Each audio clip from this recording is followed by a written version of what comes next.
ছেলেরা মাকে বৃদ্ধাশ্রমে পাঠায় না, এর জন্য মেয়েরাই দেয়। কারণ কোনো অবিবাহিত ছেলের মাকে আপনি বৃদ্ধাশ্রমে খুঁজে পাবেন না। বিয়ের পর বউ এসেই বৃদ্ধাশ্রম ঠিক করে। সব জায়গায় দেখি মেয়েরাই মেয়েদের চরম হিংসা করে। কখনো দেখবেন না কোনো ছেলের হিংসায় মেয়েরা অতিষ্ঠ। সব জায়গায় ছেলেরা মেয়েদের সাহায্য করে, সহযোগিতা করে, আর মেয়েরা মেয়েদের সাথে চরম হিংসাত্মক আচরণ করে। সংসার, অফিস, সব জায়গায় মেয়েদের প্রধান শত্রু হচ্ছে অন্য আরেকটি মেয়ে। এমনকি কোনো অনুষ্ঠানে অপরিচিত কোনো মেয়েকে সুন্দর লাগছে দেখে সেই মেয়েকে নিয়ে অন্য মেয়েরা হিংসায় জ্বলে পড়ে ছারখার হয়ে যায়। তাকে ঘিরে সমালোচনায় লিপ্ত হয়ে পড়ে বাকি মেয়েরা। মেয়েরাই মেয়েদের চরিত্র নিয়ে বেশি সমালোচনা করে। দেখবেন কোনো মেয়ে তার নিজের যোগ্যতায় যখন সবার চোখের মনি হয়ে যায়, তখন অন্য মেয়েরা তার চরিত্রে আঙ্গুল তোলে। যেমন এক অফিসে এক সুন্দর মেয়ের প্রমোশন না হয়ে যোগ্যতা আর কাজের বিনিময়ে এক অন্য আরেকটি অসুন্দর মেয়ের প্রমোশন হয়।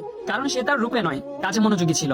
একটু বেশি সময় নিয়ে কাজ শেষ করেই তবেই বাড়িতে ফিরত, যার কারণে সে দ্রুত প্রমোশনের মুখ দেখে। তার প্রমোশনের কারণে সুন্দরী মেয়েটার আত্মসম্মানে লাগে, তাই সে অফিসে ছড়ায় যে ওই মেয়েটা অফিস ছুটির পর বসকে সময় দিয়ে তার প্রমোশন নিয়েছে, যা তার দ্বারা সম্ভব নয়, তাই সে প্রমোশন পায়নি। এমন ঘটনা প্রতিটা সংসারেও দেখবেন। মেয়েরা সংসারের ননদ, শাশুড়ি, যা এমন কারো দ্বারাই অত্যাচারিত হচ্ছে। প্রতিটি সংসার ভাঙার পেছনে অন্য আরেকটি মেয়ের অবদানই বেশি থাকে। বাস, ট্রেন, সব জায়গায় দেখবেন মেয়েদের সিট ছেড়ে দিয়ে ছেলেরা দাঁড়িয়ে যায়। অথচ কোনো গর্ভবতী মেয়েকে দেখেও কোনো মেয়ে কখনোই সিট ছেড়ে দাঁড়িয়ে যেতে দেখেনি কেউ। বিভিন্ন অনুষ্ঠানে গিয়ে দেখবেন ছেলেরা সহজেই কথা বলে, কিন্তু মেয়েদের সাথে সেদে সেদে কথা বলতে গেলেও তারা কেমন যেন একটা আচরণ করে। তবে সব মেয়ে এক না, এটা নির্ভর করে বংশ, চরিত্র, ব্যবহার, শিক্ষা আর নৈতিকতাহীন মেয়েদের, যার সংখ্যা দিনকে দিন বেড়েই চলেছে। তাই সব মেয়েদের কাছে অনুরোধ জানাই এই নিচু মন মানসিকতা থেকে বেরিয়ে আসার জন্য। আল্লাহ আমাদের সবাইকে হেফাজত করুক, আমাদের নৈতিকতাকে ভালো রাখুক, আমিন। দয়া করে কেউ নেগেটিভ মাইন্ডে নেবেন না। আসসালামু আলাইকুম।